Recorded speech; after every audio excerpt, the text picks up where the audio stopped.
All right, we're going to get started. Good afternoon, ladies and gentlemen. Y'all up? Good afternoon. Some of y'all are full and just ate. Yeah, I know. That 1:30 panel is tough, but we got a great one for you today, and it's going to wake you up because we're going to be talking about some very important issues. The title of our panel today is The Black Economic Forecast. Fighting back. Money, that's right. Fighting back with the dollar and the vote. And so it is my pleasure to serve as your moderator today. My name is Don Cravens, Jr. I serve as Senior Vice President of Policy for the National Urban League and Executive Director of our Washington Bureau. And I'm delighted to be at this year's annual legislative conference, particularly happy to be a moderator again for my very dear friend and hero, William Lacey Clay, Jr. I want to say something about Congressman Clay, and they've written words for him, and I'm going to tell you about him, although most of us in this room know him. And you know him as Congressman Clay, but if you really know him, you know that he's Lacey, and he's Lacey through and through. He's Lacey on the good days, he's Lacey on the bad days. But the good news is we've got Lacey on our corner all days. And he's not only a champion for people of color, he's a champion for the United States of America. Congressman Clay chose this year to do a panel on money, Jamal. There are a lot of social justice panels going on in this building today, and those issues are crucial. But I would say, coming from the Urban League standpoint, that our economic issues are vitally crucial too and play directly into our social issues. And so I wanted to congratulate the congressman on having his session this year on economic issues. Let me tell you a little bit, yes. Let me tell you a little bit about Congressman Clay. Congressman William Lacey Clay was first elected to the United States House of Representatives in 2000, succeeding his father. He is currently serving his 9th term, and prior to his election to the U.S. House, Mr. Clay served for 17 years in both chambers of the Missouri legislature. Congressman Clay and his father, Bill Clay, a founder of the Congressional Black Caucus, have an unparalleled legacy of fighting for black people and for the black agenda. As many of you know, Congressman Clay defeated his primary opponent this past August by over 20 points. Successful election. Let's give him a round of applause. And because of his election and the wave of elections that we are seeing in this country, it looks like the Democrats may take control of the House of Representatives.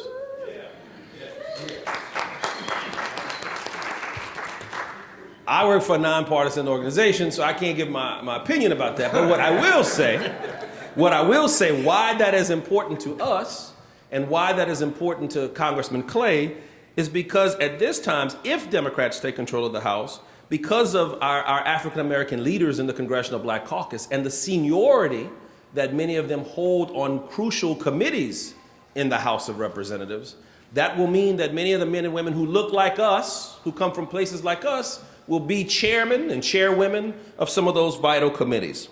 So for instance, Congressman Clay is currently the senior member on the House Financial Services Committee. Listen to that, brothers and sisters. He serves as the ranking member on the subcommittee on financial institutions and consumer credit. That means if the Democrats take control, he becomes the chairman of that powerful and important and crucial committee. This key subcommittee has major oversight responsibilities over banks, over credit unions, brokerage houses, the Securities and Exchange Commission, the Consumer Financial Protection Bureau, and credit rating agencies. With a change in House leadership, Congressman Clay becomes the chairman of that committee.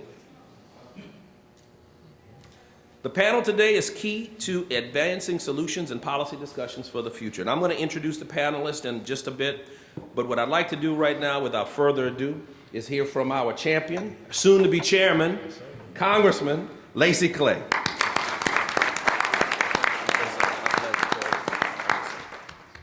Thank you for that warm welcome and the introduction, Don, and thank you all for being here this afternoon. As you know, Congress is in session yesterday and today, but that's typical of our week. Tomorrow, they've given us a reprieve, I hope, in consideration of the CBC ALC, and have canceled votes for tomorrow. So the schedule will not be as hectic tomorrow and the rest of the weekend. But today, as Don mentioned, we have assembled an outstanding panel, and I can't wait to hear from them. Also, I want the audience to be involved also, so I can't wait to hear from you. I will be here as long as I can until they call another series of votes, but I want to be a part of this. I want to thank Don Cravens and Nikita Bailey for their expertise and commitment to economic justice, and thank you both for being here. Let's give them a round of applause. Most of you are already aware of the key elements of the urban economic justice agenda that my fellow members of the Congressional Black Caucus and I have been fighting for. I strongly support increasing deposits and loans with black-owned banks, increasing black home ownership to over 50% nationwide, which would require nearly 2 million more new African-American homeowners, and growing the number of black-owned businesses from 2.6 million to 4 million. And as ranking member on the House Financial Services Subcommittee, you can be assured that I am fully engaged in the fight to finally overcome racially based redlining that is still widespread across this country. In my hometown of St. Louis, according to a recent report based on the last 2 years of data compiled under the Mortgage Disclosure Act, qualified African American mortgage applicants are 2.5 times more likely to be turned down than white applicants with similar credit backgrounds.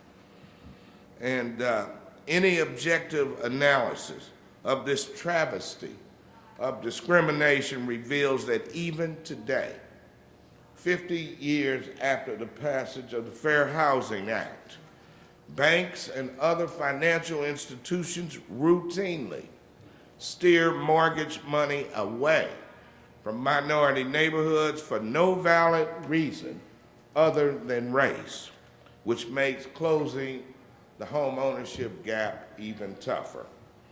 According to the most recent American Community Survey by the U.S. Census Bureau, African Americans are less than 2/3 as likely as non-Hispanic whites to own a home. And the most recent rate for African American home ownership, 41.6%, ranks behind each of the other four major census demographic groups: non-Hispanic whites, Hispanics, Asian Americans, and Native Americans. And we all know that home ownership is the pathway to transferring generational wealth. That's what we know. In my congressional district in St. Louis, we have something called the Delmar Divide. That's a major arterial street that serves as an unofficial line of white privilege and economic opportunity which few lenders and insurers will cross, even if they are bypassing many qualified black customers. And the bottom line on redlining is just this: where there's more loan activity, houses have a chance to sell. Where houses sell, people move in. When people move in, restaurants, community centers, and grocery stores are built. None of, or very little of that is happening in low to moderate income neighborhoods in St. Louis and across this country. You see, there's a general assumption by some in the white power structure that black neighborhoods are not worth saving. These same stable geniuses think that black children cannot learn and that black businesses are not worth investing in because we don't know how to turn a profit. So, and how far from reality is that? So besides access to mortgage and venture capital, we have an even bigger problem to overcome: the institutional discrimination and racially based toxic assumptions that still pervade every level of government and our criminal justice system, our economy, and even many media outlets. And to make matters worse, that toxic thinking works hand in hand with the voices of hatred and intolerance across this country who feel emboldened and embraced at the highest levels of our federal government.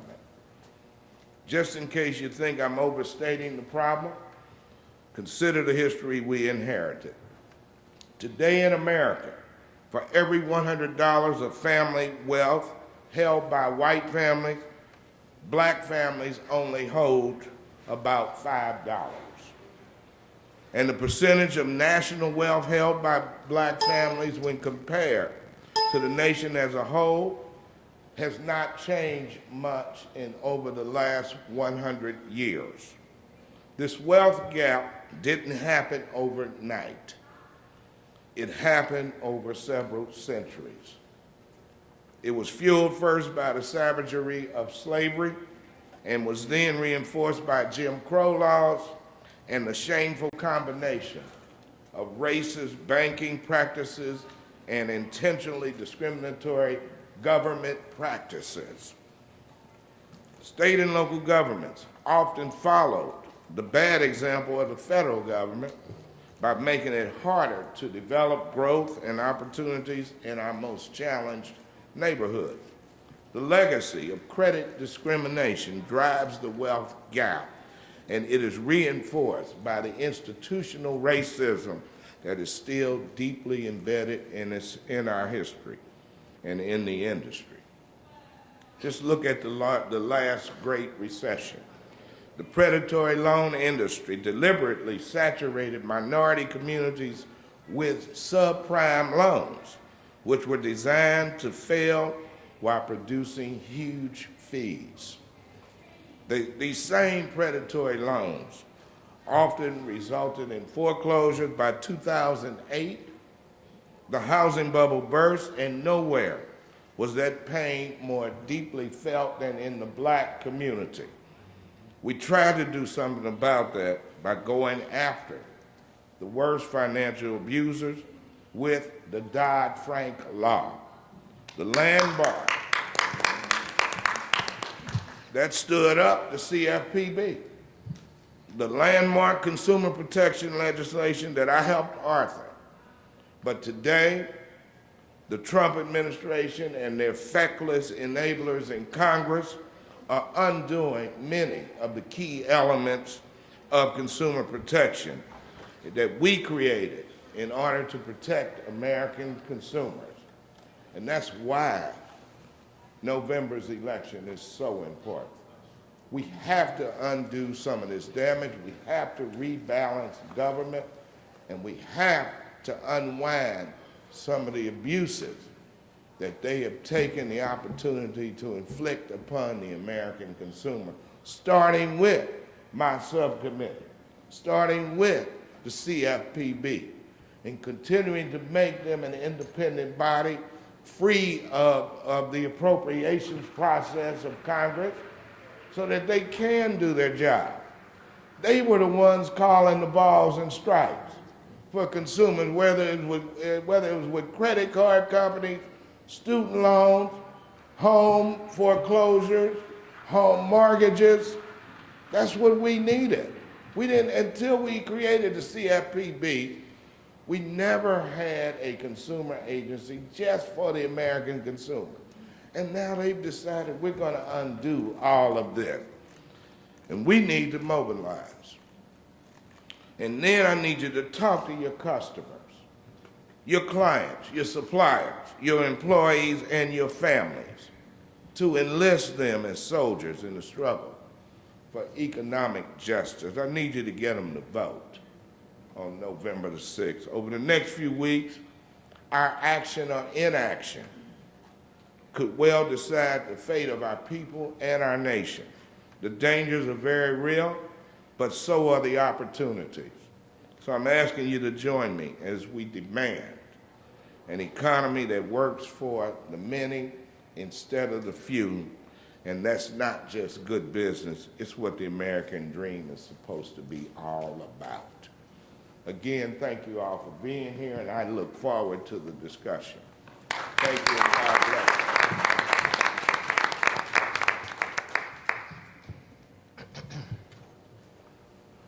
I also want to recognize the Congressman's better half, Miss Pat Clay, who is in the audience.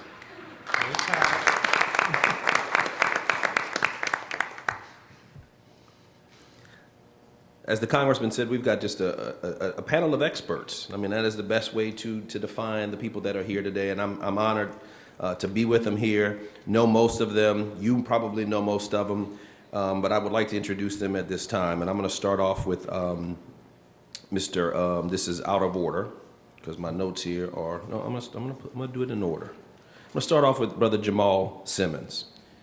Brother Simmons is an American political analyst and television commentator seen on MSNBC, ABC News, CBS News, and CNN. Mr. Simmons graduated from Detroit's Cass Technical High School with a Bachelor of Arts from Morehouse College and a master's degree in public policy from the John F. Kennedy School of Government at Harvard University. Simmons served as Chief of Staff to U.S. Congresswoman Carolyn Cheeks Kilpatrick and as a political aide to U.S. Trade Representative and Commerce Secretary Mickey Cantor. Simmons was press secretary to Senator Bob Graham's and General Wesley Clark's presidential campaigns and has worked in various capacities for President Bill Clinton and Vice President Al Gore. He is currently a host on Hill Television. Please welcome Mr. Jamal Simmons.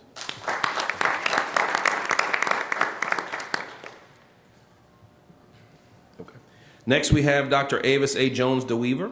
Dr. Jones DeWeaver is the president and CEO of Insight Unlimited. Avis formerly served as the youngest ever executive director of the National Council of Negro Women, a historic membership organization touching the lives of over 4 million women of African descent worldwide. She had the honor of being the keynote speaker to the inaugural President of the United States' Young African Leaders Summit and was a featured speaker before the World Bank. She currently conducts workshops and trainings on women's career and entrepreneurial success on behalf of the United States. Dr. Avis is a prolific writer, authoring books and numerous publications. Please welcome Dr. Avis Jones DeWeaver. Next, we have Mr. Ron Busby. Mr. Busby serves as president and CEO of the U.S. Black Chambers, Inc. Ron is a former, and is currently still a successful business owner himself, and has been recognized as one of the nation's best CEOs. Ron serves on the Pfizer Small Business Council, National Newspapers Publishers Association Foundation Board of Directors. He has also formerly served on the United States Small Business Administration's Council on Underserved Communities. Trained by some of the country's leading corporate executives, Ron developed his skills at some of the nation's largest corporations, including Exxon, Xerox, IBM, and Coca-Cola USA. Ron has dedicated himself to the empowerment of the Black community, and he is recognized as an expert on small businesses, appearing and providing testimony before U.S. Senate committees. Ladies and gentlemen, Mr. Ron Busby. And then last but not least, we have Ms. Naketria Bailey. Ms. Bailey oversees the Center for Responsive Lending's Coalition Building and Constituent Relations. Naketria is the lead strategist for the partnerships that span civil rights, faith, women, labor, and community advocates.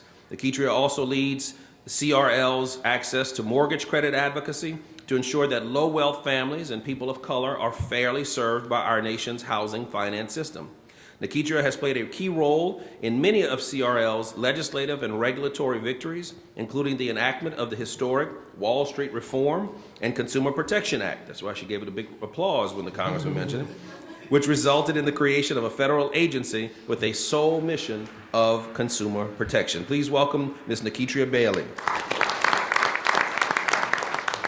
All right, now on to the questions. But as you can see, we have the panel of experts, and I know many of you in this room, because I know many of you in the room, we've got some great experts in the audience as well. And as the Congressman said, we're here today to have a conversation, one that needs to take place. So I'm going to start off with you, Brother Jamal Simmons. You heard about his credentials. The brother is brilliant. He looks good. He sounds good on TV. But Jamal, let's talk about... $5 is coming when afterwards. All right, good deal. Let's talk about the state of Black America. I know sometimes people say, let's not talk about the problems, let's just talk about the solutions. I don't know that we as African Americans fully understand our economic problems. And so panelists, I want to start there. And I'm going to start with you, Jamal. Wealth gap. What is the state of our economic Black America?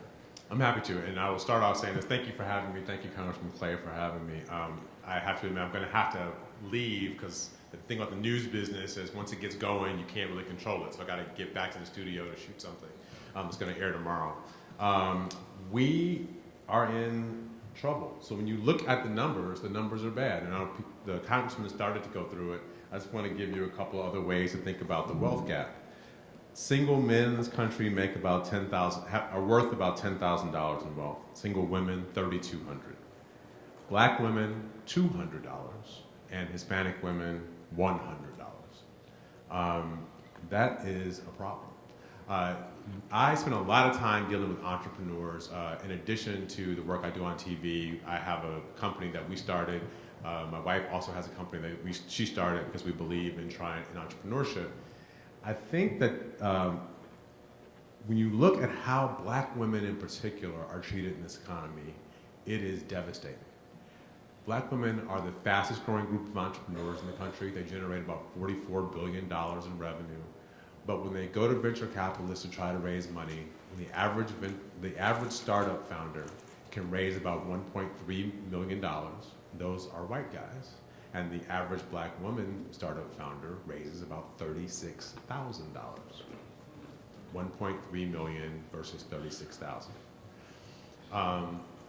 This is not the way, well, along this path is the way to freedom, but it's going to take us some trouble and some real work to close that gap and to get people to be focused. I'm going to tell you one story before I stop because it just happened and it's something I think that illuminates it. The congressman was talking about homeownership, and this is partly why my wife and I are really focused on this for our child. We just bought a new house 6 months ago. We go in and bid on the house. We like it. We've been searching for a year. We go to get it. We come back. We find out it's another couple that's also interested in the same house that we're interested in. Now I'm going to tell you, we do okay. we make pretty good money. But our wealth is tied up in middle class assets. This is 401k, it's not liquid, it's a bunch of money in stocks and bonds, whatever. It's not that liquid. And we don't have parents that can write us a check. So we go up against this other couple who make about half of what we make. But they have family that write them a check to increase their bid on this property. We end up getting the house. It costs us a little extra money, but we end up getting the house. But it's something that we're committed that is not going to happen for our child, right? So this home ownership thing is real. This entrepreneurship thing is real. And I have a nephew who is just finished school. He worked at a fast food restaurant in Detroit, and now he's off to college. But he wants to start a Nike store, a sneaker shop. We have got to be as interested in our kids going into business and starting companies as we have been in them getting law degrees and business degrees and all the other professional degrees. So that's my soapbox. Thank you for having me. We're at now Hill TV, and one of the reasons I wanted to be on this panel is because the show that I'm starting at Hill TV will have a segment in it that we call The Remedy. And we call it The Remedy because we want to focus not just on what's going wrong in the country, but we want to find the people who are doing things that actually fix the problems, even while we have to endure the person in the White House. We want to make sure that we are talking to the people who are fixing the problem today and make sure they have a voice and we all get to know them and they inspire another generation. So thank you for having me. Thank you, Jamal. Dr. DeWeaver, State of Black America, from your lens. Absolutely. So I'll just sort of pick off where Jamal left off when he mentioned this issue of liquid wealth, because that's in part of this problem that we rarely talk about. Yes, the black-white wealth gap is tremendous, but when we talk about liquid wealth, what you can get to in an emergency, if you really need to put your hand on some cash, is absolutely atrocious. The typical Black family only has $200 in liquid wealth, and when you take out retirement savings, that goes all the way down to $25. So we are broke. Let's just be very real about it. As a community, we are literally living paycheck to paycheck to paycheck. And if anything comes to interrupt that stream of income, we are in a big hill of trouble. And so finding ways in which we can help our communities amass wealth is absolutely critical. Now, I wanted to focus my remarks, however, on the state of Black women, because Black women face a very particular challenge in our economy. Yet we're extremely important for our families. We represent about 80% of Black families' income in terms of being key contributors for our families in our neighborhoods. And so as Black women go, so do our families.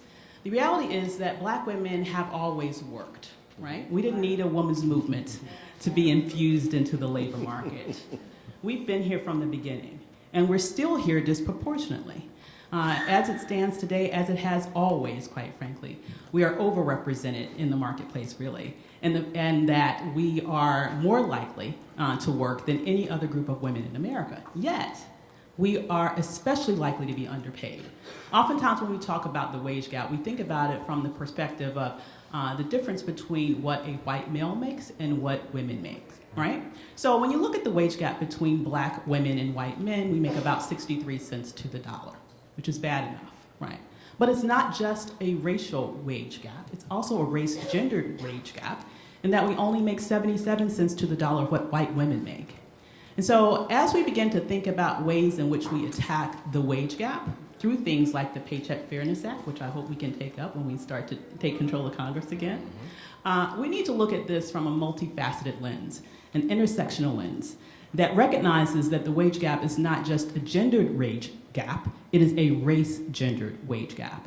And so I think I'll probably stop right there and have some more discussion about this later. But I think if we really want to focus on what we can do to help Black families writ large economically, one of the most important things that we can do is make sure that Black women are paid fairly. Very good. Thank you, Doctor. Brother Busby. State of Black business in America. It's tough. In 3 to 5 minutes. Well, the reason why I said it is because we had an opportunity to speak earlier this week to a group of the Divine Nine fraternities and sororities about how we can address this issue of the wealth gap. But again, my name is Ron Busby, president of the U.S. Black Chamber, and if I can, I always start off every conversation this way when there's a microphone in front of me. I was the blessed child that had a mother and a father. I had a mother who was a teacher, educator, as well as a minister. So I'm well educated on this issue, and I know my Lord and Savior, Jesus Christ. But at the same time, I had a father who was an entrepreneur as well as a Black Panther. So I'm about business, and I don't take no shit. So let's talk about the solutions as much as we talk about problems. And then I want to bring in what white folk are talking about in reference to this conversation, because they have the same concerns about us as we do. And I'm going to put a pause right there. And so I had a meeting earlier last week with the U.S. Chamber of Commerce, and they came to us saying, hey, we want to partner. Historically, that has never happened. The reason is because they found that in 2017, that corporations spent $21 billion on diversity and inclusion conversations. That's not supply chain, that's corporations that are saying, we gotta get ahead of this conversation on how to not sell us more products and services, but just how to deal with this new economy. African Americans are making money, we're spending money. You hear us all the time talk about the $1 trillion that we have to spend. That ain't us talking about that. That's white corporations saying they have $1 trillion of spend, how can we get our share?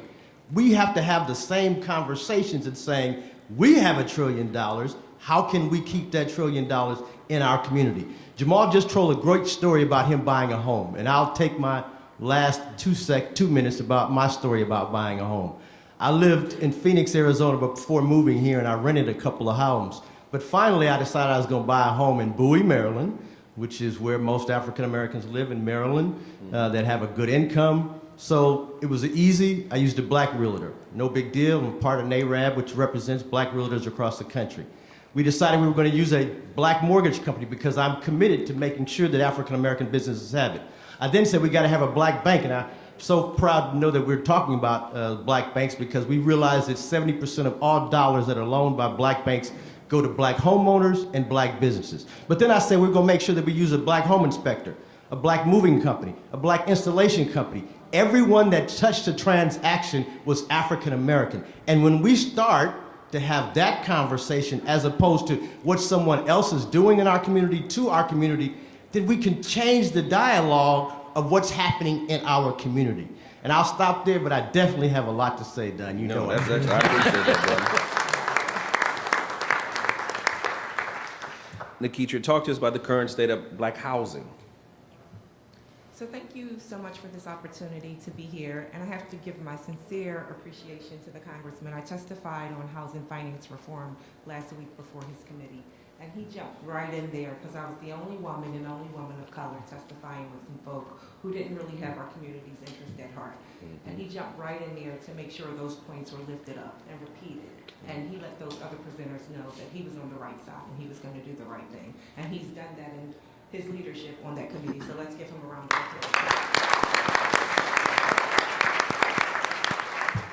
And I'll tell you a little bit about my organization, and then I'll get into that answer. I'm with the Center for Responsible Lending. We are a policy and advocacy organization, but we're connected with one of the nation's largest community development financial institutions. So when we're talking about lending solutions and how we serve communities of color, we're not talking about it based on a hope and a dream and something that somebody can do that's not tested and founded. We actually know what we're talking about because it's actually something that we're able to do and have a history of doing for over 30 years.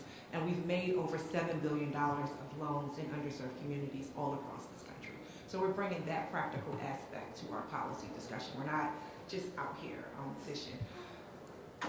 And I like to challenge notions about us as a community because we often want to go forward and we want to go forward. And it's really important for us to get forward. But in order to go forward, you need to really appreciate where you came from. Our issues are not personal. When we talk about economic issues in our community, they always start from this place of personal responsibility. Our issues are structural. We came here slaves. We are the descendants of formerly enslaved African people. Our work was always free. We went from working for free to Jim Crow, sharecropping, where we were robbed for every penny, every nickel, and every dollar we had. So we've got to think about these issues and these structural issues from that perspective because the only way we're going to come up with a solution is to really dismantle the very structures that have us in this predicament. So, as we get to this point about homeownership, so the Congressman talked about the real gap that we see in today's homeownership rate, where black people are right back at where we were in 1968 when we passed the Federal Fair Housing Act, an act that was passed because Dr. Martin Luther King Jr. was murdered in Memphis. And it was supposed to end discrimination in housing, and it didn't. And instead of figuring out how to implement that act, we faced a ton of resistance to making sure that act was properly enforced so that we can't do the things that would dismantle the structural issues in homeownership. So when our nation had the Great Depression in the 1930s, somebody in policy decided the best thing to do to respond was to come up with a homeownership policy that would build economic stability in America for Americans and for our veterans who were coming home from fighting for war. What they did with that policy, though, is they made it seemingly race neutral, but in application, it wasn't. White people got favored. They got access to federal dollars that our parents, this grandparents, were paying taxes for. And that's why it's really important for us to think about it from a structural way. America made white people wealthy. And now we have the responsibility of figuring out how we spread that wealth in our communities. So when we had those federally insured mortgages where for the first 2 years of the the first 35 years of the FHA program, only 2% of African Americans actually got FHA insured mortgages. So if you're a white person and you had those mortgages, over that time you built up significant home equity that you passed along to future generations. You used that money to start the very businesses that Mr. Busby talked about, being able to start. You sent your kids to college. And they didn't have to pay the student loans that our kids are paying, where we are today at $1.5 trillion in student loan debt with a disproportionate amount of that debt being to African Americans. So when we talk about Jamal's story, it's real. right? Like, Right. you did not walk in there because you didn't work hard. We see you, right? Right. The system put Jamal in the situation that he talked about today. So we've got to change the system to make sure that going forward, the numbers that we're needing to see are actually implemented. And that's why, and I'll pause here, Dodd-Frank is really important. For the very first time, Dodd-Frank gave us an ability to repay standard on all mortgage loans. Leading into the housing crash of 2008, lenders did not have to determine whether or not I could pay my mortgage back once it was fully indexed. So they could steer me into these very toxic products that were not good for me, even when I qualified for loans on much better terms, which they did because they got kickbacks, because some of our people were mortgage brokers and they got a hookup and they were with our pastors. That's right. And we ended up in dangerous loans that stripped away 30 years of equity. We only been playing since 1968. And it was wiped away just like that. Right. So we've got to go in and create the structural solutions to our challenges. That is a perfect setup for my next question. You leaving, Congressman? Okay. Thank you, Jamal. Thank you. What we heard on the panel is two stories that I think we as African Americans deal with. Brother Busby talks about some of this we could be doing better if we did business with each other. And I'm sure just about everybody in the room agrees, and I want to come back to that. But I want y'all to take that off the table for a little bit before I get criticized for breaking the Congressman's panel with this next question. We're not talking about ourselves. I want to talk about the structural racism. I want to talk about racism today. When an African-American man or woman is shot by a white policeman and is on tape, a lot of times we will take to the streets, and we should. When a black family's dreams are killed at a bank, it goes unnoticed, it goes unheard. In the 1960s, King and Whitney Young and Rosa and all of our civil rights leaders, they did both. They were trying to get legislation passed to change the structure. Athletes gave signs of disapproval and protest, just like in today's society. Where are we with our protests? Where are the leaders with the protests? I see Brother Kaepernick doing his thing. People ask me, will you agree with it? It's not for me to agree or disagree. What is the Urban League doing? What is CL? What are you doing? So my question is this: do we have a responsibility to protest and to fight the structural racism, or is there another way to fix that stuff? That's my question to you. It's a both and, like you said. You set me up so I can say something great about your great organization, the National Urban League. It's one of the most effective organizations in the nation. It's on the front line, fighting the fight in both arenas. We are a part of a broader-based coalition. We have a homeownership policy coalition that includes the National Urban League, the NAACP, the National Fair Housing Alliance, the Leadership Conference on Civil and Human Rights. Occasionally we call our sister Melanie Campbell, who leads the National Coalition of Black Women Civic Participation, because we understand we've got to be able to do both. We work behind the scenes with this remarkable congressperson to help try to draft legislation for them to push through. So we are all on the front lines trying to do both. I think the difference, though, is that we have to get a little bit more strategic. Oftentimes what we do is we tell people how they can stop us. We deliver the message before we deliver the people power that I think Avis is going to talk about when she talks about black women voting. Mm-hmm. What we need to do, especially with every politician, and I'm not partisan, I'm not partisan, I'm just stating.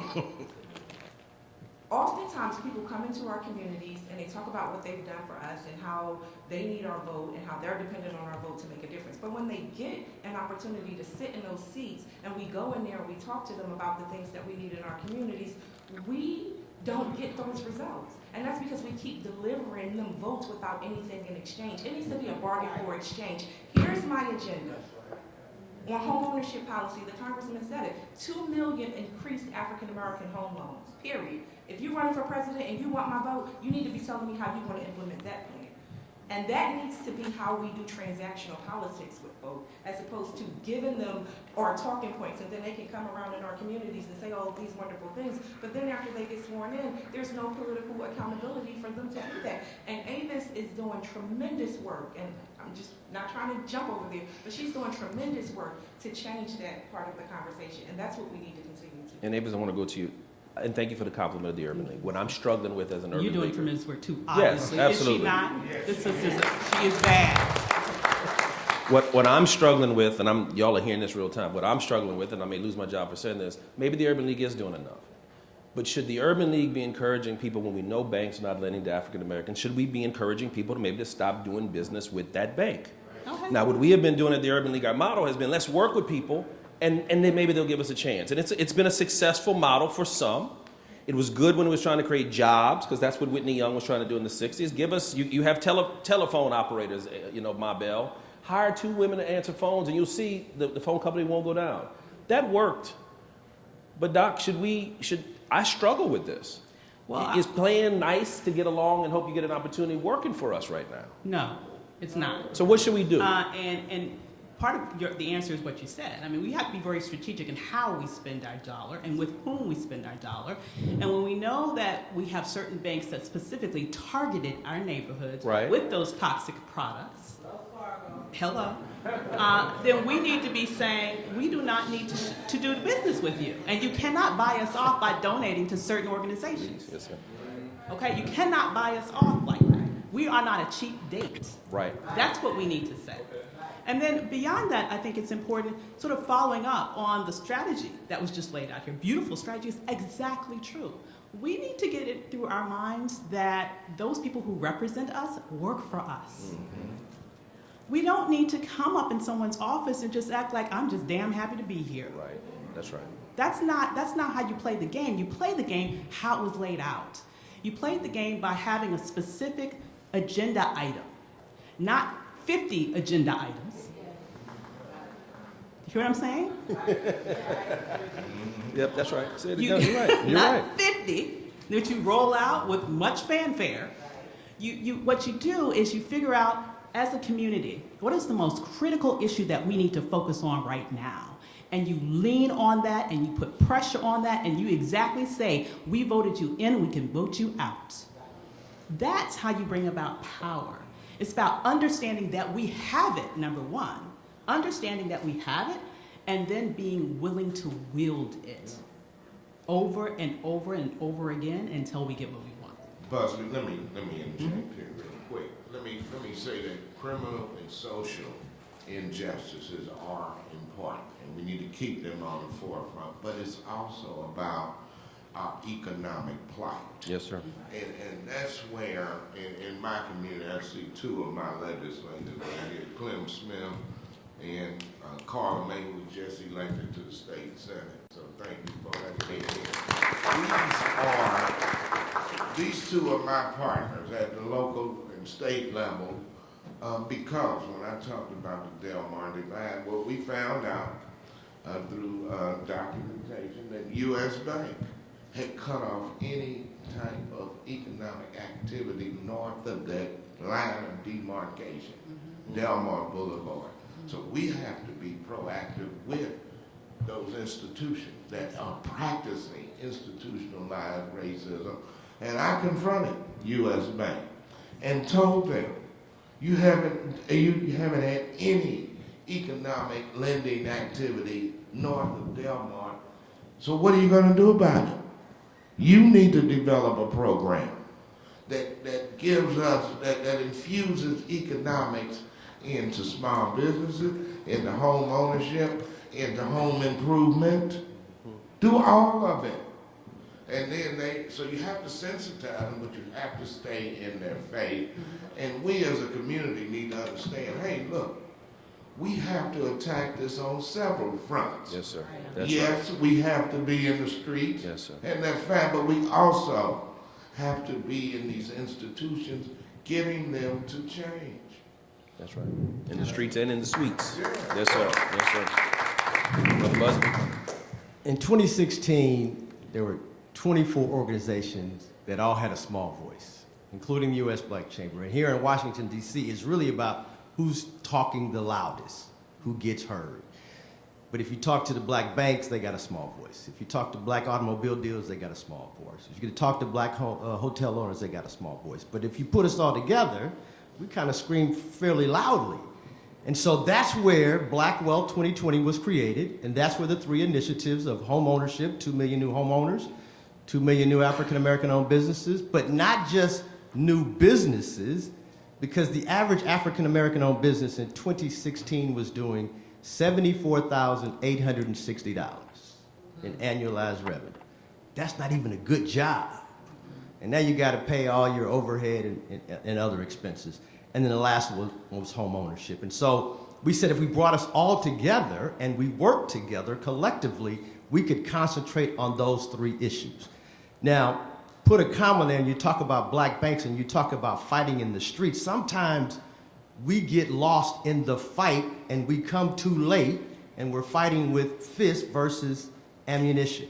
And I say that because here in Washington, D.C., most of us heard about the unrest that happened in Southern Virginia with the tiki torch guys. But the same day that was happening, we were losing the only black-owned bank in Virginia. And nobody said anything about that. Sometimes we get excited about the wrong issues. I have two sons, and I want my sons to see the monuments of racist white people. I don't ever want our community to forget what we went through to get here. And if we destroy the monuments, then we will all think that we got here together. But at the same time, I want my sons to talk about the future. And the future is them having the ability to buy a home. Understand this, the average African American is paying roughly 20% for credit, 19.98%. And you gotta have a 680 credit score to get it. Whereas the average white family, same income, same home, same education, is paying less than 10% for their credit and can get it at lower than 600 credit scores. And we're not saying anything about that, so when we go and get a credit card, if we go and buy something, I'm already paying twice as much for it and not even having the conversation. And so what we did was here in Washington, D.C., we went to one of the larger churches here and said, can I have the opportunity to speak? And they gave me the microphone one Sunday, and we said, how many folk in the audience, and it was a fairly large church, bank at Industrial Bank, which is our local black bank here. And roughly about less than a fourth of the people in there raised their hands. And I said, well, I'm gonna challenge you between now and Thursday to remove some of your money from traditional banks and put it into Industrial Bank, which was our local black bank. And I said, you know, you don't have to do it all, you know, but do it before Thursday because we got another board meeting and we want to find out the impact. By Tuesday, I was getting a phone call from Wells Fargo saying, what is going on? Why are all these African Americans closing their bank accounts? By Wednesday, I was getting a phone call from Industrial Bank saying, Ron, I don't know what happened, but we got all these new opened accounts and they're coming in saying, we're coming because of what you asked us to do. Most of the time, we just want to know what to do. Yes. Like we talk a lot about, and no disrespect, but we talk a lot about registering to vote. I'm tired of hearing about it. We all registered to vote. As a people, we said we're going to elect President Obama, and we thought we were done. I go to the barbershop every Saturday, and every Saturday the brothers in there saying, what do I do, man? And I said, well, did you know we got a black-owned this? No, I didn't know that was black-owned. Well, do you know we got a black-owned that? I didn't know that was black-owned. We need to do this, we need to do that. As a community, we need us to tell y'all what to do. I remember when I was 25 and I used to come to the CBC, and I'd say, them cats up there got all that juice. What are they doing with it? Now I'm the guy sitting up here with the juice, and I'm telling you what we're gonna do. We are going to make our own, and I hear you about what white folk are doing. I can't control what white folk are doing, but I can tell y'all what we need to do as a people, and that's where we gotta start and understand that $21 billion conversation we were just talking about with the U.S. Chamber. They know that as a community, brown and black people, when they finally switch the switch on, it's all hell that's gonna break loose. And so they're as concerned about what we are or are not going to do as much as we sit here and talk about it. Once we have an implementation plan that we can leave with and we go tell them or not tell them what we're gonna do, they will feel the impact and then they will come to us talking about, hey man, don't leave that $1 trillion out of our banks and communities because their economy is based on our economy. There you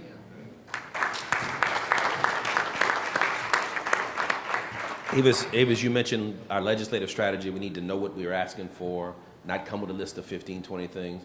If you could prioritize one bill, one policy idea for African America, what would that be? What would that bill look like? What is that thing you'd want to focus on first? Well, I would say that there is something that exists right now Okay. that we probably, many people probably aren't unaware of because it kind of came in under the radar. As toxic as the tax bill was, there was an element in there that has a potential to help our communities to some degree. So there is a carve-out in that bill for opportunity zones that would specifically target our communities for investments, for entrepreneurship, for employment. However, it needs to be backed. We have someone at 1600 Pennsylvania Avenue who says a lot of things that aren't true, right? And he also does a lot of things for fanfare. But you have to make him do what's right, just like you would have to make anyone else do what's right? Frederick Douglass says power concedes nothing without demand. And that's exactly right. That's something that's already there. It's already in place, but it needs to be supported and implemented. And so in terms of what we could focus on right now, in terms of making sure that our community is infused with job opportunities and employment opportunities and entrepreneurship opportunities, turn the key on that. That's a low-hanging fruit. Now, in terms of, as I mentioned before, the Paycheck Fairness Act, when we take control of Congress, particularly for Black women, I think that's a huge issue. One of the reasons why those pay gaps exist is because employers are able to discriminate in secret. When something is secretive, a whole lot of dirty stuff can go on. Right now, people are prohibited from sharing information about what they are paid. And when we are able to pull back that cover and see that the person who is sitting beside me that does not have as much experience as I do, that does not have the knowledge that I do, is making more than I do, then we can do something about it. And so I think those are probably two of the things that I would focus a lot of my attention on. Very good. Nikitra, what about you? What would be your priority? Most of the recovery that we're seeing right now after the housing crash is really uneven. Most of the recovery is happening for people who own stocks and bonds. The wealthy are so much more wealthy. I'm going to just stay here all day and stick to the structural issues. Mm-hmm. We've got to get in there and change the structural issues, because if we don't, the things that we're talking about are possible and they are definitely worth doing, but the policies make white folk richer than they make Black folk. We have an opportunity, if we turn out the vote properly in this next election, to make sure that Ranking Member Waters becomes chairwoman Waters of the House Financial Services Committee.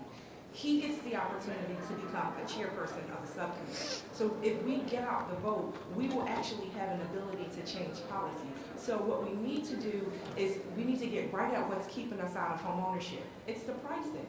Mel Watt is the head of the Federal Housing Finance Agency. He's one of us. That agency is allowing mortgages to be priced in a way that makes it difficult for us to afford loans. The director before him, Ed DeMarco, went there and instituted these risk-based pricing strategies, which is something the housing finance system did not do prior to him showing up. We have traditionally pooled risk, and the way that you pool risk across insurance, you have a sick person, you have a whole well person. You put them together and you figure out what the risk is. You don't say to the sick person, I'm going to make you pay entirely for you being sick. And we don't say to the well person, you have no accountability for making sure people are healthy.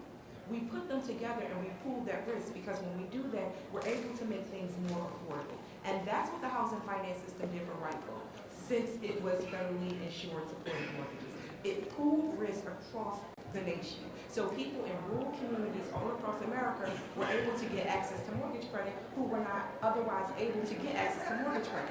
So now when we want to have this future, and I have to say 7 out of 10 future buyers are going to be people of color. So we're not asking for the system to do something that's like nice, right? We're asking for the system to do something that it needs to sustain itself, because those wealthy borrowers also need people to sell their homes to, because they also want to retire. So if we don't bring in the very people who are going to be the base of the mortgage market going forward, they won't have people to sell it to. So we have to get right at those pricing policies and get back to pooling risk across pools of borrowers so that we're not punishing the people who didn't cause the foreclosure crisis. Because literally what we're doing right now, and this is what ticks me off the most, we're punishing the very people who did not cause the foreclosure crisis, but we've permitted Wall Street to recover. Just second quarter this year, $60 billion in profits for the big banks. Like, come on. Homeowners got none of that. Brother Ron, if you was a legislative priority you could champion for business, what would that be? Yeah, a couple things. First off, Minority Business Development Agency, if you're not familiar with it, is the only agency here in Washington, D.C. that even has the word minority. They're talking about shutting it down. Not talking about it, but it is on the chopping block as we sit here today. And literally, it is the smallest budget that is there. And they have done so much for minority-owned businesses and women-owned businesses to help at least hear our concerns, not necessarily leveling the playing field, but at least give us an opportunity. The second thing is there are rules on the books already that aren't being implemented as well as not being justified. There are goals that the federal government has to spend, and when you ask them, well, how much are you spending with minority firms, they can give you an exact number for women and for minorities. But if you say, how much are you spending with African American firms, or I'll have to get back to you. In today's economy and with the technology that we have, there is no reason on earth that they can't tell us as a community how much they're spending with us.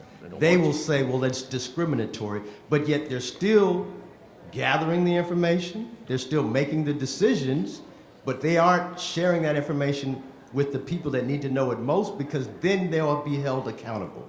They need to have more transparency with their spend, as well as be more committed to making sure that the agencies that are here to help us continue to have sustainability long term. And I would add on that, when the candidates come into our community, again, Avis talked about having a very tight agenda, putting together specific metrics for what we want to see, and saying to the candidates who are going to be sweeping through here all weekend long with their lofty, aspirations about being president of the United States, like, tell them we want 2 million new Black homeowners, and then we want specific numbers on entrepreneurship opportunity. Like, we literally, it needs to be that simple and that direct, and it's literally bargain for exchange. We're going to put this in every church that we all attend. I'm going to tell my pastor, you're going to tell your pastor, we're going to tell our sorority groups, we're going to tell our affiliated groups. We're going to make sure everybody's saying the exact same thing, so that when they come through, they know that they have to go back to the people who are working on their campaigns, and they have to incorporate it in if they want our vote. And then if they don't come into our communities talking about these things, then it's clear. Those aren't the people we should be voting for. What about the people who didn't get our vote, didn't come ask for our vote? What do we do with those people?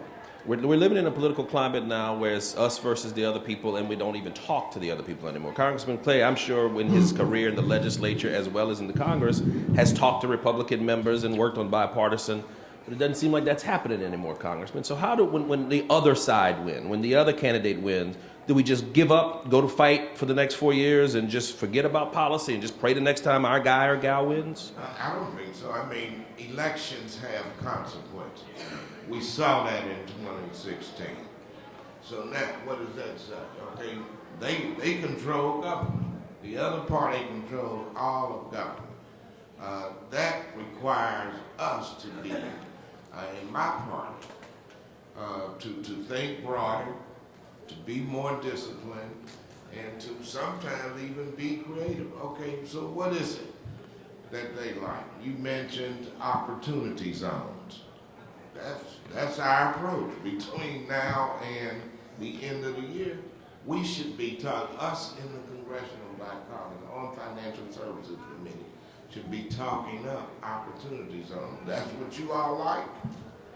Then how do we make this work for our community? I do it on a state level and on a federal level. That's how we got the largest federal investment in St. Louis through the National Geospatial Administration. $2 billion federal investment because I had to reach across the aisle and work with Senator Blunt to win the competition to bring it there into north of Delmar. And so that's how we Yes, sir. have to approach this. It's not about walking the line for the Democratic Party. It's about walking the line for the African American community. And that's our interest. And I would add with that, like, we have to go and meet with them too. That's something that the Urban League does well. Again, you get me to say wonderful things about your organization. That's something that you all do well. As an individual citizen, I have two senators that really probably don't see eye to eye with me on like 90% of the things. I write them every week. When the Affordable Care Act was up before them, I sent them an email every day. Yes, that's time consuming. Yes, it's frustrating, but to be quite honest, if we're sharing personal stories, my mother is fighting for her life. She has cancer. She had to step out of her working role. And there's a responsibility of that she needed support from the Affordable Care Act. It mattered to me. So they needed to know my mother's story. And they needed to know that I'm their constituent and that that's my expectation for them, that they will preserve that act, because there's millions of people in the state of North Carolina that depend on that act so that they can get quality health insurance so that they won't die. Yes. Yesterday, I moderated a panel, for Congressman Anthony Brown, my congressman in Prince George's, and the 8A program came up. The panel was on doing business with the government. And a brother in the audience spoke about the importance of the 8A contracting program, which, as many of you know, is the program that allowed African Americans to do business with the government, get a preference on some contracting, which in large parts created Prince George's County's wealth. A lot of the brothers and sisters with businesses there. So one of the brothers stood up and said, I'm worried about 8A is going to go away, this new Supreme Court justice. And I asked a very simple question to the audience. How many people in the audience have gone to Capitol Hill, you're here in Washington, to talk to your member of Congress about how important that program was? How many hands you think I got up? None. And so, and I know what it is, because they were saying, but they wouldn't listen to me. My white congressman or my white senator is not going to listen to me. Does that mean we don't have a responsibility to still tell them? Our grandparents, our forefathers and foremothers, they were absolutely talking to people who closed their doors on us, but they kept talking and singing and shouting and marching and crying and all those other things. As you can see, I'm going through this at the Urban League.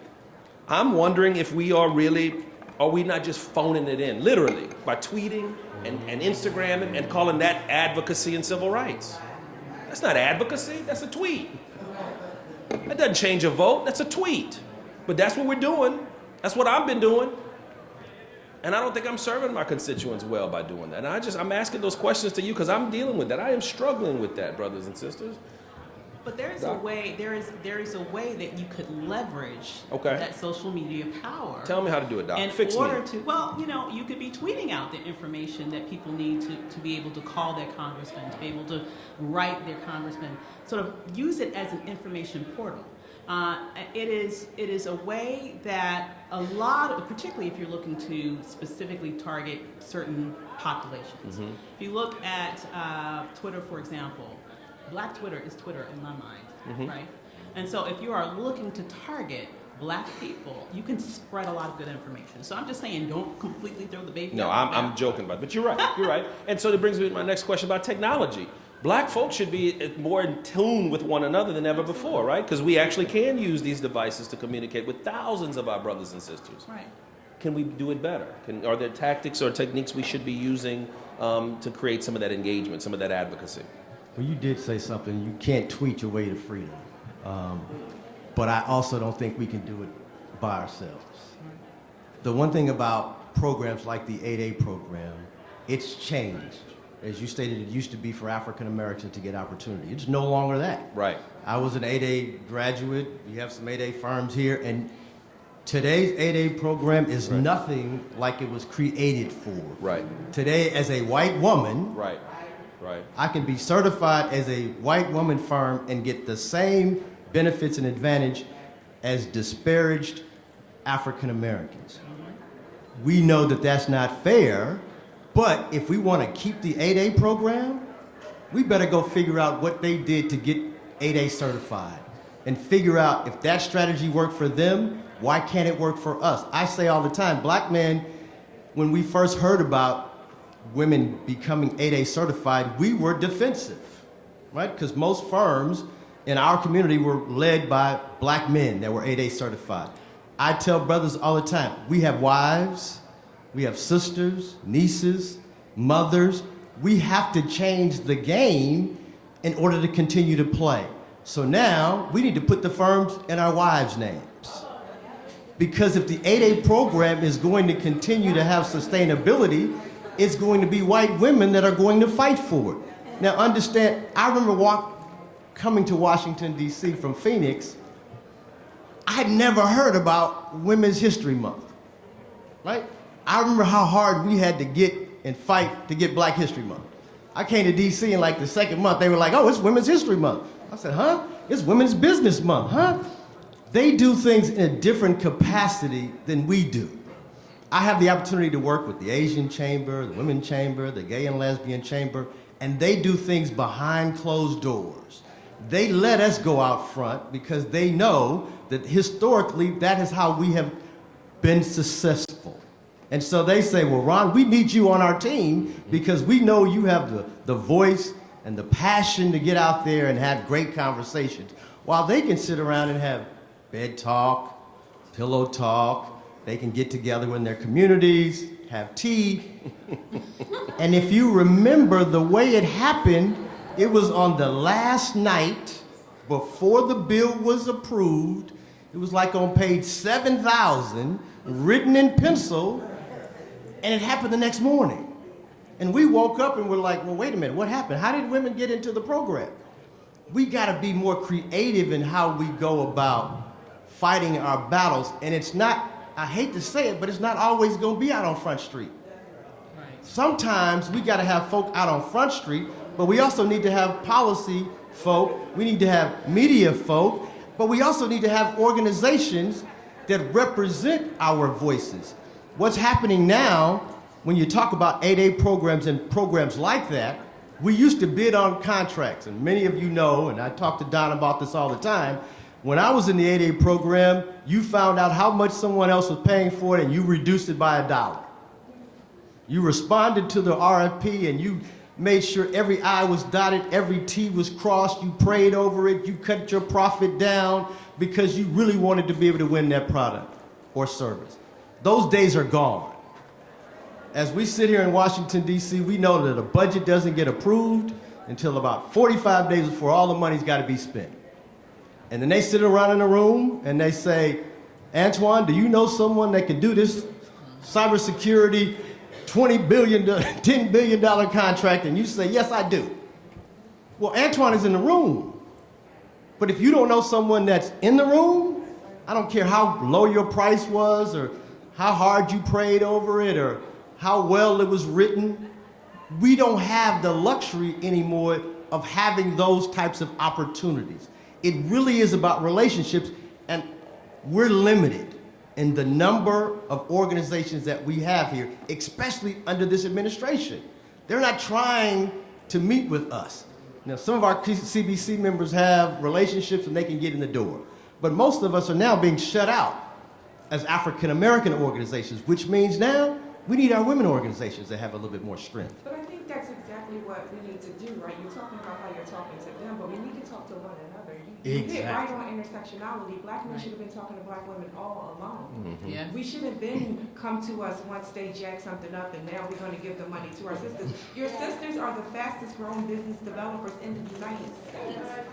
But do you know why? Time out. Okay. Time out. I got an answer for that too. So we should have been talking to each other all along. And another strategy that we need to be thinking about, because we happen to be women too, if you're dealing with white women and building coalitions, then you need to be asking them, what are you doing to make sure my sisters can eat at this table? Absolutely. Yeah, go ahead, Congress. I have to excuse myself, but you have opened up. Let me say. I told you I apologize, right? You're about to be the only man on this stage. You keep fighting with these women up here. Me and the congressman gonna leave. I would just mention myself, but I work for an African American woman-owned business, my wife's, and she's very successful. So, and you're right. There should be an intersection of us as a community. business-minded, economically minded, to push our entire agenda forward. That's what's in the best interest of us. You know, my dad said it best when he said, black people have no permanent friends or permanent enemies. Right. Just permanent interests. Absolutely. And that's what we have to be about as a community. And we want the same things, but we don't always know how to go about attaining them. And some of it's generational differences. But we have to pull everybody in and say, look, this is what the goals are, and this is what's in our best interest, and we better pursue it. So let me excuse myself and say thank you. I hope you're going to get to the dialogue We are, sir. part of this panel. Thank you all. Love you so much. Panelists, I want to get to the question and answer period in a few minutes. I want to ask you one more question about voting. And I think Ron brought this up earlier. We in the African American community have been saying vote, vote, vote, vote. We say it. I mean, from birth until the grave, we say it. Is voting for African Americans still an important concern? And I would like just to hear, and then we're going to open it up to questions. Well, absolutely. I mean, And why? Absolutely, because it is a gateway to having control over the makeup of power, right? But we need to understand that voting is just one mechanism in the realm, in the toolkit per Right. se. Too many of us believe that if we do register and show up and vote, that's it. That's it. Right. To me, voting is basically it's the starting gun. It's not the finish line of the race, Right. and that's what we need to understand. I always say it's the floor, it's not the ceiling, right? Once you vote for somebody, you go to council meetings, you watch them in the legislature, you go and make sure that they're doing the job, and if they're not, you don't vote for them again. Democracy doesn't stop with just a vote. You make a good point, Doc. I think it's a combination. I think you gotta vote because policy doesn't necessarily control their actions. But we also vote every day. Every time we spend $1, we're telling somebody we appreciate your service. But we don't spend that dollar with folk that look like us. So we can never really control our own communities as long as we're spending money outside of our communities. And so, yes, I'm not a politician. So I vote and I understand the power of the vote. But I understand the power of the dollar. And that power of that dollar goes a long way between elections. And if we don't think about that in the same way that we think about who we're electing, we're going to always trying to catch up. We're going to always be doing it. Can I tell a story? Cool. So there's this old story. You seem excited about this story. I want you to tell us so you jumped in your seat. There's this old story that I tell a lot about white folk ice being colder than ours. And if you're old enough to know about ice boxes, you remember we ain't always had refrigerators, right? You remember you used to get that block of ice delivered and you put it in your ice box and that block of ice stayed there for 7 days and kept your fruits and your meats and produces fresh for a week. Well, my grandfather used to deliver ice and I used to always say, man, why are we going to the white communities first? Because see, he would get there 5 o'clock, 6 o'clock on Saturday mornings and put their ice in there. And their ice lasted for 7 days. But by the time he got to our communities, it was in the evening, and that ice had been sitting on that truck all day, and that ice been melted down a little bit, and got chipped away a little bit.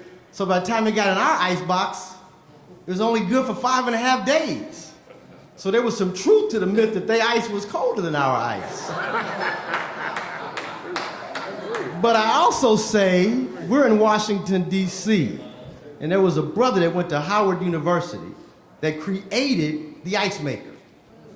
So I say, ain't nobody's ice colder than ours now. I can get crushed ice, cubed ice, flavored ice, filtered ice, colored ice if I spend enough money on it. And when we start seeing our dollars and our businesses in the same vein, I don't care who's in the White House, I don't care who's, none of my congressmen gone, I don't care what the budget is, but until we start having real conversations about things that are important to us, we are always going to be talking about somebody's ice is colder than our ice. Our ice is cold, y'all. It's cold. Thank you, Ron. Keisha, voting. It's cold, it needs to be organized, it needs to be clear, and then there needs to be accountability when we elect people to do things and they don't. All right, good. Vote them out. And don't spend in their communities. And I think about the strategy of economic boycott. One of the things that really was pivotal during the Montgomery bus boycott movement was the discipline. Right. I think it's important that we circulate dollars in our community over and over again, and then I think it's also important where we don't circulate our dollars. I agree So with if Keisha. companies don't support us, then we should support them. When Starbucks was going through all that drama, we didn't tell people to boycott Starbucks. We said support black-owned restaurants. And here's a list of places you can get some coffee from people that appreciate your business and our dollar. We got to stop boycotting. We got to start supporting. But Ron, sometimes, It's a both and. It's And Yeah. I hear you. sometimes there It's aren't both black and. businesses. Sometimes there isn't a black bank in my neighborhood, and if a bank is treating my people bad, I can't say, well, We can do online banking now. I understand. ain't got to Ron. have a bank It's in got my to be both, community to Ron. bank with It's that got to be bank. We got to Gotta boycott have people both. who do bad to us, and then go Yeah. support black business. But we don't have enough black businesses yet to support every single thing that we're talking about. We're being harmed. I mean, we just don't. And I mean, so you're right. You're both are right. But I don't want to send a message to people. This is my opinion at the urban league. I think we have to look at, in the 60s, we hit people in their pocketbook. We stopped riding the bus to sit in the back of the bus to go work on the other side of town as a housemaid. We shut their economies down. King got shot because he was there for a sanitation worker strike. Yeah. We don't strike anymore. And I understand what you're saying, Ron. We don't need to, strike and go do black. I love it. But you can't do that all the time. My question is, shouldn't we be striking sometimes or strategically boycotting sometimes? Because I don't know that other folks always understand anything but hitting them in the pocketbook. We could go on forever. Yeah. I want to ask also some know, too, questions. I want to get two some are not questions. mutually exclusive. We got some great questions. Question and answer period. I hope you've enjoyed the panel so far. This is question period, not testimony period. And I know a lot of you have some great stories and you want to share. Give my wife, Congressman's Chief of Staff, your name. Next year you can come be on the panel and you can testify. Next year. This year we need questions because we don't have a whole lot of time. We've got our experts here for a couple of more minutes and these people's time. We got a lot more sessions. So ask your question and we'll get to it. All right, deal? Yeah. Very good. All right. Yes, ma'am. First question. I'm Karen Fleshman from San Francisco, California, founder of Racy Conversations. And I founded my company because I worked in nonprofit and philanthropy and realized that we were replicating white supremacy. So my question is, how can we hold philanthropy accountable for their role in this whole mess? Because I think that's something that we haven't talked about, and that is a place where we do have some power and influence, and they are a big part of the problem. Great question, and that's how you ask a question. That's good. I like that. Who can answer that question? I'll start too. You can start. No. I think it's important that we make sure that philanthropy is funding the actual organizations that are making a change in community. Oftentimes, other people outside of our communities make decisions about which organizations in our community should be funded and how much they be funded, or they want to serve as a pass-through to our communities for that funding. So if you know that the, great online group, Color of Change, is really mobilizing and making an effective change in our community, fund them directly. Don't go through another source that gives them added requirements and layers. Give the money to the people who are on the front lines speaking and working on behalf of community. Absolutely. I mean, that's basically what I was going to say. It needs to come to our own organizations, but the only other thing I would add is make sure that the leadership of those organizations are representative of people of color, because oftentimes they aren't. Next question. So if you want to ask a question, You the line gotta is get back on there. the mic, man. Yeah. Yes, sir. My name is Arnold King, and I live in Prince George County, Maryland, and I have business, consulting business. Now, my two questions are, how do we, as a people, to understand the business economic system? Because other races understand it, but we don't. In other words, how do we start getting supply and demand and monetary and fiscal policy in our system before we could do business with each other?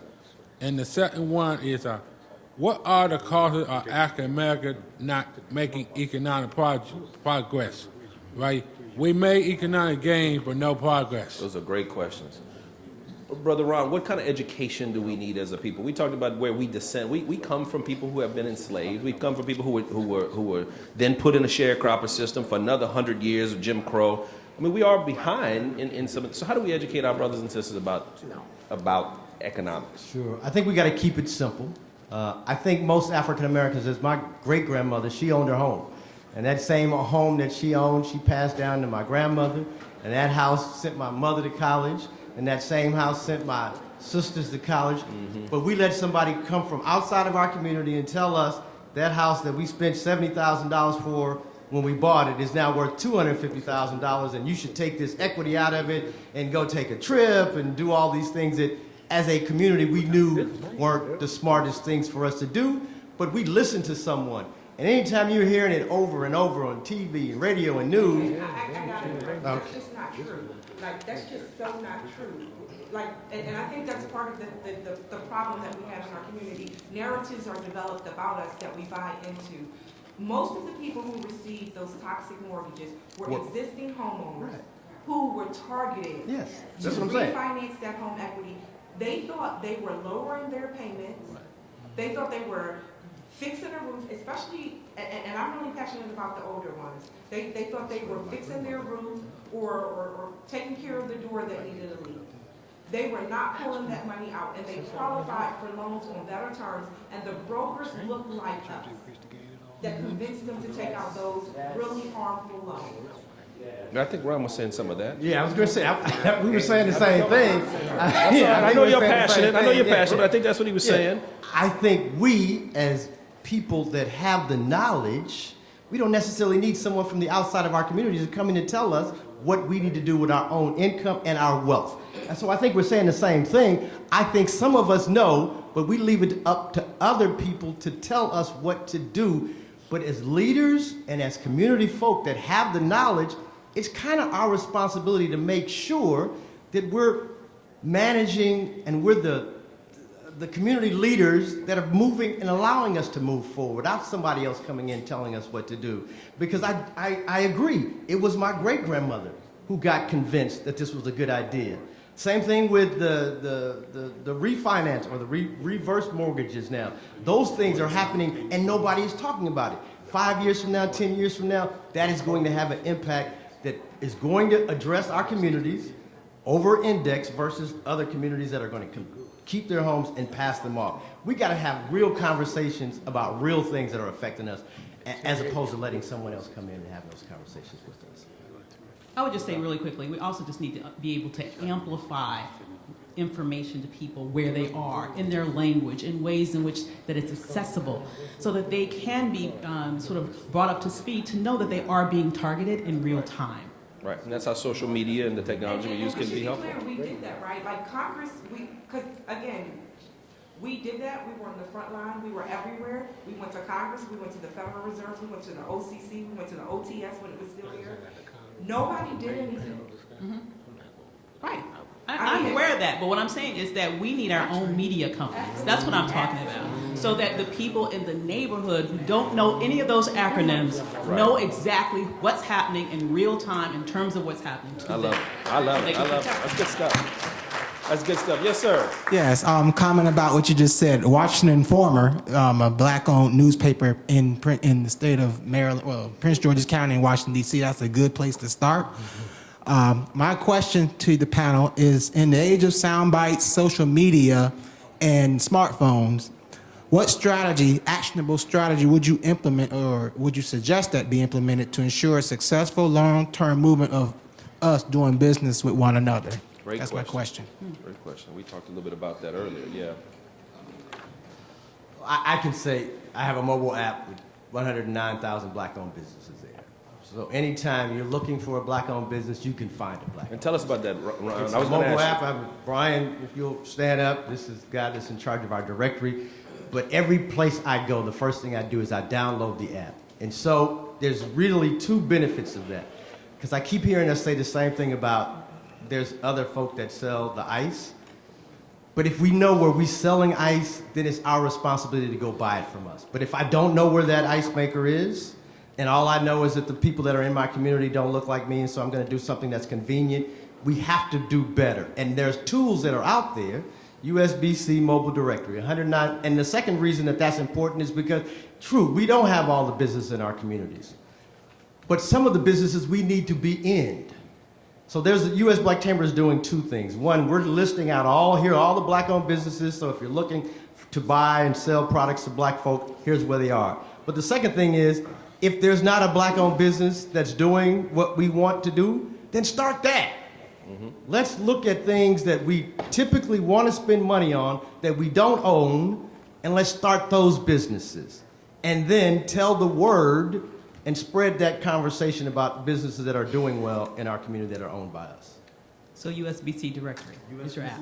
Got it. USBC directory. You know, Ron, just listening to you, and we'll get back to the questions, reminds me of during the 60s when we were fighting We had the Green Book. to end segregation. We brought about integration. And in many of our black neighborhoods, our black businesses suffered because we thought, well, we're free now. We can go shop on the other side of town. Right. And I think some of our leaders would tell you now that the message maybe should have been, and I think this is the struggle we're dealing with. I'm not saying we shouldn't absolutely support our own, like we were doing during segregation, but I damn sure don't want somebody to tell me I can't do business on the other side of town too, right? Because that's kind of what they were fighting for. And so I love this tension we have here today, because that is the tension of black America. We want to be able to spend our dollar wherever we want to spend it, but I should be spending it with my own people too. And that is that tension we're feeling, and I love it. I mean, that is our burden. That is what we have to fix, brothers and sisters. When the average black dollar only stays in our community for 6 hours, That's a problem. I think that means that we really need to be very targeted about supporting ourselves. Absolutely, absolutely. Yeah. Yes, sir. Next Be question. quick as possible. Clem Smith, I'm a state rep out of St. Louis. This is amazing, and you just said about kind of the back and forth. It's not being received as a negative thing. It's just Right. passion in different angles. So that's what I love about it, and I'm not just saying that because my congressman was up there. First one was if you all recommend any books to kind of help people out. Great question. Second one is there any value in kind of a separation of descendants of slaves and everybody else? Because I think we've been hijacked so much with all these other groups kind of going on. And the last one, short statement, as an elected official, if you don't press us, you will not get what you want. So your comments about coming with an agenda is very important. Sometimes we get confused up there. There's a lot going on, but it's very easy to take advantage of the voters' trust. Yeah. So if you're not in that person, respectfully, of course, sometimes we lose track. But you gotta press us to get and keep us on track to what we're supposed to be doing. So thank you. Representative. Thank you. Thank you. I would recommend a really easy read. Between the World and I, Ta-Nehisi Coates. I don't think I'm saying his name right. Ta-Nehisi Coates. Yeah. Yeah. Between the World, it's a really easy read, and it just really lays out a lot of this background and it incorporates fact. But it's not like a technical wonky. It's a really good story, so it's something that you could really absorb. And then there are a whole bunch of organizations that have resources, and we can make them available and maybe have the Congresswoman's staff person have that list, and that can be shared with people who contact. And I will unashamedly plug my own book. All right. It's called How Exceptional Black Women Lead. And it does look at a lot of this history that specifically focuses on black women and families, but also brings together narratives and advice garnered from over 70 black women that I've interviewed in corporate America and nonprofit America, successful entrepreneurs, elected officials, to show how they were each able to navigate the challenges of race and gender and still end up on top. And it's a really easy, great read as well. Thank you. How Exceptional Black Women Lead. Mine is Why Should White Guys Have All the Fun by Reginald Lewis. Yes. Virginia State University graduate. Very good. And a Kappa man. All right, next. I'm a physician. I'm very active in organized medicine, and one of the issues that I have is when a resolution is put forth in the various bodies of medical societies and organization, there is a temptation to mushroom an issue. For instance, we had a very strong resolution to increase workforce diversity and to also increase medical school diversity and to put forth efforts so that we could change the paradigm underrepresentation. And there always is this tendency to mushroom, and when you get to the big house and people will say, what about the GBLT? Yes, the black GBLT. What about the gender? Yes, the black female. I argue that, but I'm wondering if you have actually any kind of conservative core principles within your organizations that actually comes against the mushroom effect, because if we bring broad categories in that are not necessarily African American, then the whole fiscal note gets diluted, and it really gets diluted so that the efforts of some of the things that you want to do really becomes minuscule in terms of being able to spread the dollars over a larger group of people. So I'm wondering if there is some core principles that you have to block this whole tendency for mushrooming. I don't know how I would say this, because what we do from a policy perspective, oftentimes when people talk about income, they always assume that all black people are poor. So one of the things that we try to do is at least clarify that we need to say low income and people of color, including African Americans, Latinos. Just because even when you're trying to fix these historical issues around housing policy, they'll say, why would an upper income African American like Jamal, who shared his story earlier, why would we need to make sure he can have access to a certain type of mortgage? Because he just laid out the fact that he doesn't have the family history of intergenerational wealth. So while he was able to position himself and his wife and their family in a middle-class environment and pull from those middle-class resources, they still have this historical inequity that hasn't been accounted for. So that's something that we try to make sure we do. And Doctor, what I've been doing at the Urban League is when I'm speaking to groups in different cities about the state of black America, I am very strategic in using the word black. I don't know when we got to be so sophisticated, or African American, I don't know when we got to be so sophisticated where we just say minority too. You know what has been the most harmful use of that word in diversity and minority is our friends told us that we should do that. These were people who we vote for. And you know, we talk about the 8A program being watered down. A lot of that was our so-called party leaders in our party. Y'all need to do this or y'all gonna lose it. And we as African Americans did what we always done. Well, I don't want to lose it, so I barely got something now. And so I've just been very strategic. I don't hear my Jewish friends cower from using their Jewish heritages. I don't hear my Asian American friends cower. My Latino friends are having their big gala tonight. Yeah. And they have decided they're going to be a race, basically, and they come from all different places.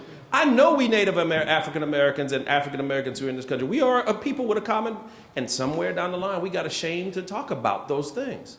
So when I talk to white people, I'm very clear. We are Americans. I love this country. I served this country in the military. But America's got to be good for my people, too. We've been here for hundreds of years. We were the first person to die in the American Revolution was Crispus Attucks. We've been giving blood up ever since. So I just think we have to be intentional in the way we are black people. We're proud to be black. This country is for us, too. And I wonder if we're instilling that into our young people. I really do. I wonder that. And well, those of us who can wear suits and ties and pretty high heels, are we doing it? So I think we have to be strategic. It's the Congressional Black Caucus. We black people. We're talking about black people issues. We got the Black Chamber of Commerce. There's nothing wrong with that. Absolutely. I'm black and I'm proud. Absolutely. There's nothing wrong with that. I'm unapologetically black. And that's what I tell white folks. I'm unapologetic about that. I'm proud of that. Just like they're proud of their heritage. And I also have to say that we need to also focus on this within corporations, because, and I lay this out in my book, what we've seen in terms of the way diversity has been framed, it is exactly what you just described. Yes. Okay? And actually, the percentage of black people in leadership in corporate organizations has actually gone down tremendously since 2008. It's as if the moment that Barack Obama was made president, all of a sudden, it was this sort of conception of diversity, the skin in the game or the interest in specifically focusing on black people went away, right? And so what we've seen is a huge drop in the representation of black people in executive positions in corporate America. And at the same time that that's going down, we've seen a huge increase in white women in those positions.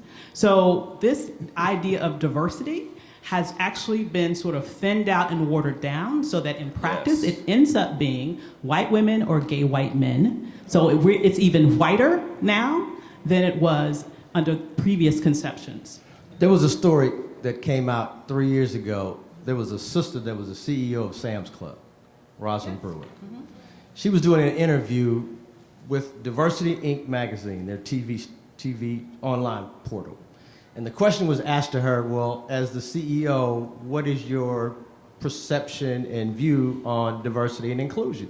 And she said, that's a great question. She said, matter of fact, I was having a meeting earlier this week with a small business that was trying to do business in it, and it was 4 white men. And she leans to her colleague and says, we gotta find out what their diversity is within their organization.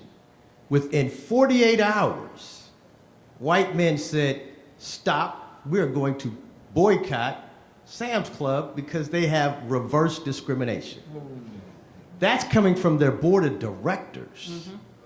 If you don't have a seat on the board of directors, all of a sudden now, your voice isn't heard.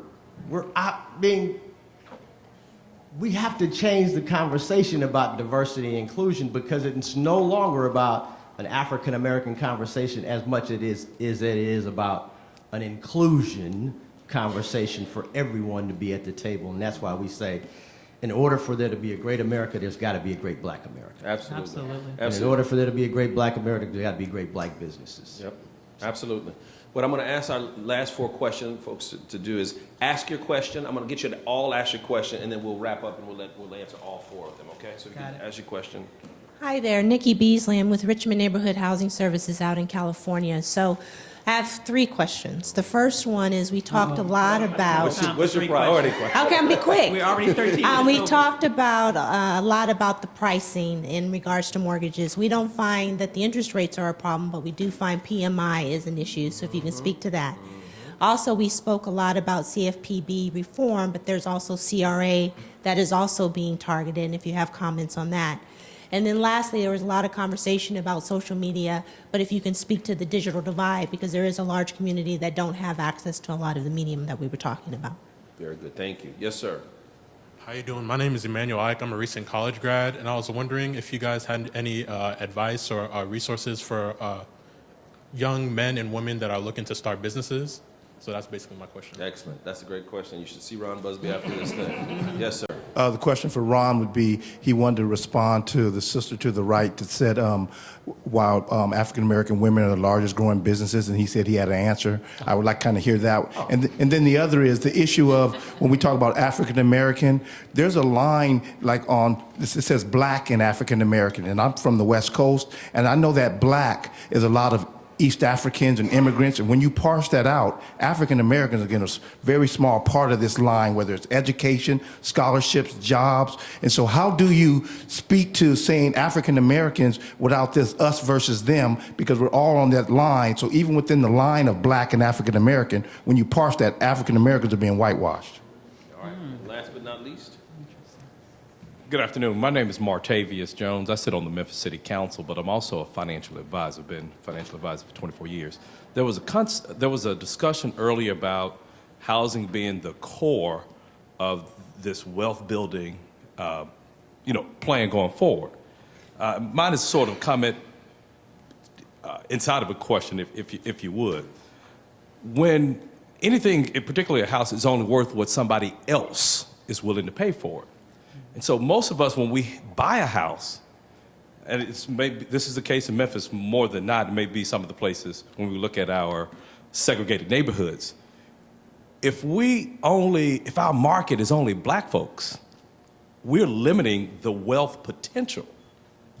If white folks are not, or Asians or other Hispanic communities are not moving in to buy that. So I'm looking at it from an equity standpoint, from the standpoint of stocks, bonds, mutual funds, they are colorblind. If somebody pays for it, you don't know how they look. They don't know that they're buying it from you. They don't know if they're buying it from a white person. So my question is, how was other financial assets not listed in that where you have greater wealth building potential? Thank you, Councilman. I'm going to ask each of you to take a minute or so, wrap up, and address some of the questions. And I'm going to start with you, Nikitria. 2/3 of Americans have built their wealth through homeownership.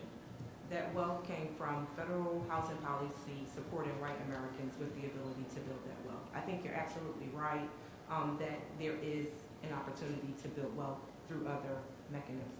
Homeownership is foundational to how Americans build wealth, and our taxes really pay for other people to build that wealth. So we have to just be unapologetic in saying it just like that and demanding that we see those additional 2 million black mortgages.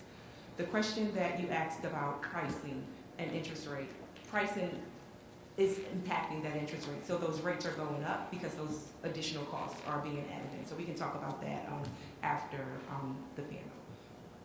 I think today's panel was great. I think it was great to be on with these two panelists.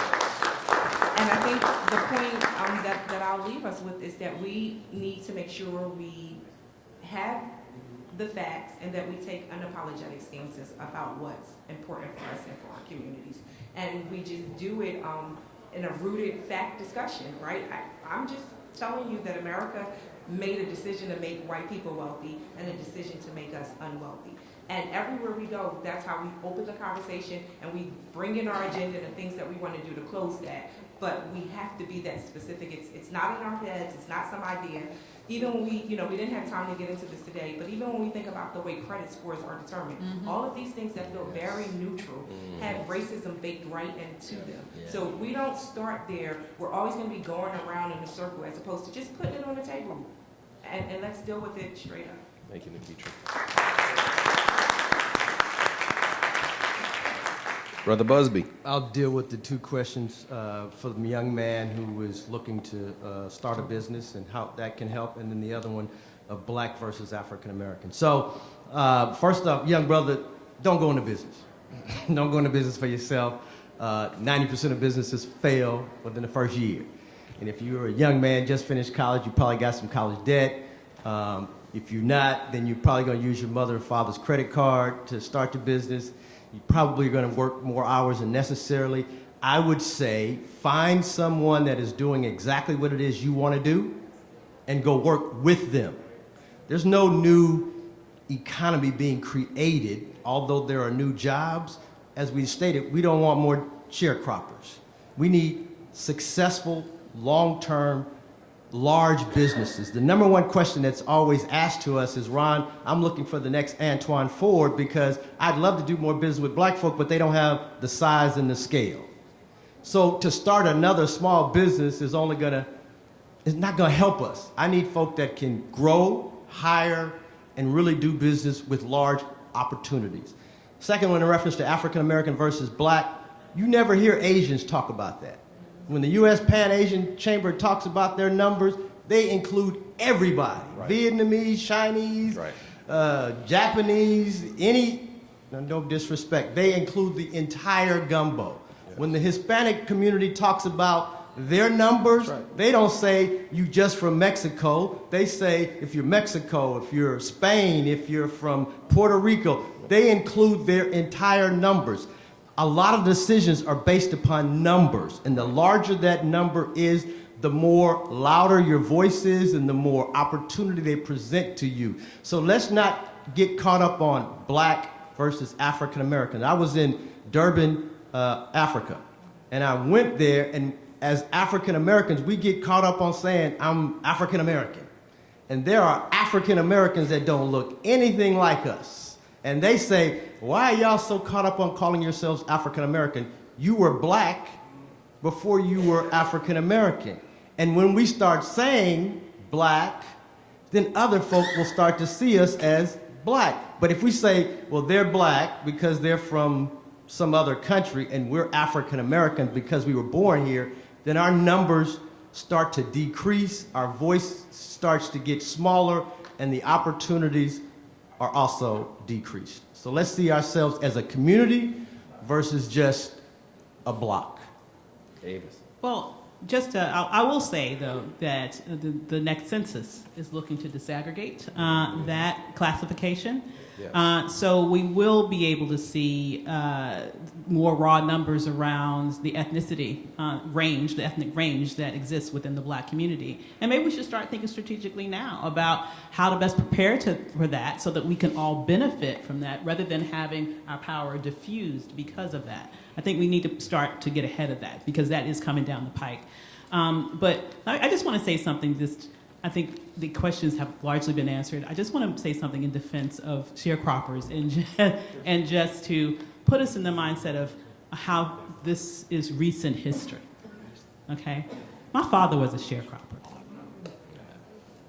This isn't something that happened 1,000 years ago, all right? His family were sharecroppers. And when his father passed away, when my dad was only 14, he was the oldest son of 8 children. And it became his responsibility as a 14-year-old to be the primary earner for his entire family. And the only way he was able to do that successfully is that he made the decision right then and there as a 14-year-old child that he would never again work for a white man. And he became an entrepreneur, a very successful entrepreneur. And he was able to start a company that allowed him to employ all of his other brothers, as well as about 24 other people throughout the community. It was his lumber company that was the only lumber company that would sell lumber to black families so that they could build black homes. I want you to know there is power in entrepreneurship. There is power in being able to design your own destiny. There is power in being able to specifically meet the needs of your community. And if I didn't have that man who was a sharecropper with a second-grade education, who figured out a way in the Jim Crow South to build a business that was supremely successful and stood for over 40 years until he made the decision that he wanted to retire and he sold it, then I know I would not be in front of you today. That is the power of entrepreneurship. Let's give it up for our panelists. I want to thank all of you for being here. Thank our panelists. And again, let's thank Congressman Lacey Clay for putting this wonderful discussion together. You be safe. Have a great rest of the conference.